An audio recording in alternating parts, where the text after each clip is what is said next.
Let's break that down. I'm playing a Kongsheng Sunrise key of G. This is a chug and a lick in second position, so that puts us in the key of D. So we're doing kind of a different kind of chug on this one. Our basic rhythm, starting on that draw chord. I'm doing a lot of articulation right in the beginning, and I'm just doing the 1 and 2 draw together. And I'm kind of doing ka-ta-da, ka-ta-ta, ka-ta-da. So if I write this out, it's kind of a K and maybe a T sound and maybe a D sound. Ka-ta-da, ka-ta-da.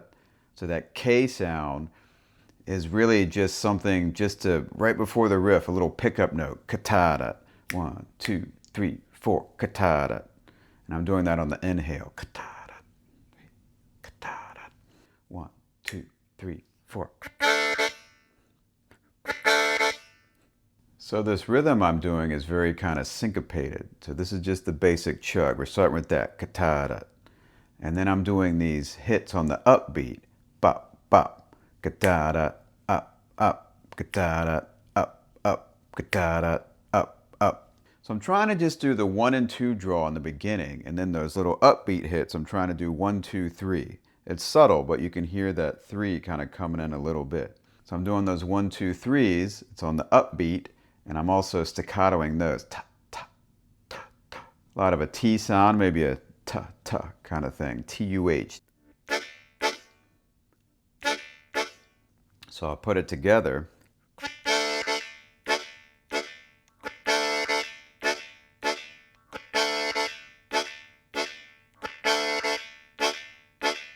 This is all on the draw. Trying the 1, 2, and then the 1, 2, 3. So that's a little chug that we got going. That's something we could just do by itself. It's a fun little rhythm. I'm kind of, when I do that kind of thing, I tend to kind of, instead of just straight moving the harmonica sideways, I kind of almost turn it a little bit. I kind of take the right side of the harmonica and kind of push it forward a little bit. So I'm kind of almost turning it a little.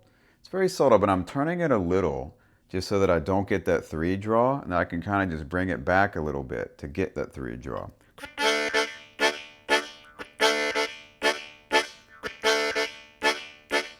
That's not 100% what I'm doing. I'm also slightly moving it, but it is okay once you get really comfortable with chugging to do these little micro movements of maybe you're pulling it away instead of just completely moving side to side all the time.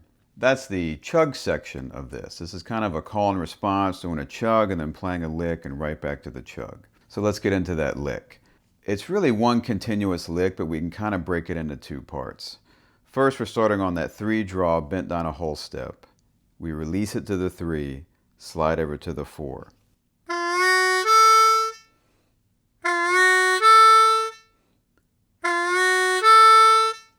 Then we immediately just reverse what we just did. We do the 3 draw bend to the 3 draw to the 4. We just go back to that 3 draw and then bend it back down.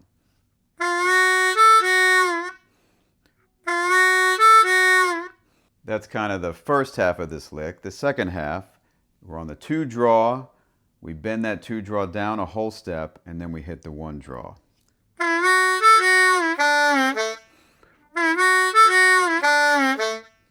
Now what's interesting is I'm actually doing this entire lick in one breath. I'm not really doing any articulation this whole time. The things I watch out for to make sure you're trying to hit that 3 draw, trying to get that intonation on it, trying to do a 3 draw whole step bend. You have to use your ear to find out if you're getting to the right spot with that. Same with that 2 draw. You want to try to make sure you get all the way to the bottom. Another thing I always find that's difficult to master is when you go from any 3 draw bend, doesn't matter if it's a half step, a whole step, or all the way to the bottom. When you go from that bend to the 2 draw, we always want that 2 draw to be nice and clean and have a nice tone and a nice resonance. We never want to bend it on accident. So the tough thing is that we're in this bent embouchure on the 3, and we immediately need to jump to that clean 2 draw and try not to bend it.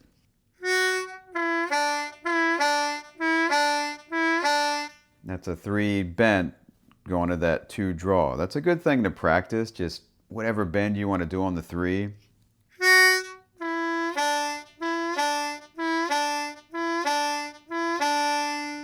I'm trying to get that 2 nice and clean, but it's tough because you're Your tongue is in this position to bend the 3 and you got to release it wherever it's at. In this case, we're immediately going from that 2 draw to the 2 draw bend to the bottom, but you still want to try to hit that 1 2 draw nice and clean before you bend it.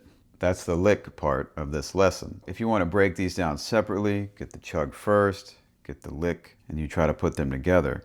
What happens a lot is when we're learning things like this, we might just practice that lick, and when you get to that 1 draw there at the end, you think, oh, I want to stop. I just played this lick. But we want to keep this going. So right after we play that 1 draw, we have to go right back into the chug. It almost is not a bad thing to practice even just doing that. Play the lick and then go right back into the chug, and you can stop right there if you want.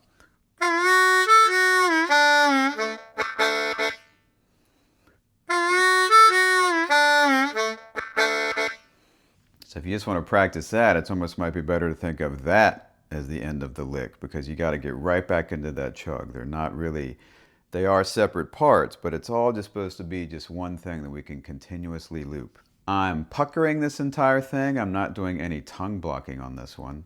If you're a tongue blocking player, you could totally play this tongue blocked. If you've gotten anything out of this lesson, please like and subscribe. It really helps the channel.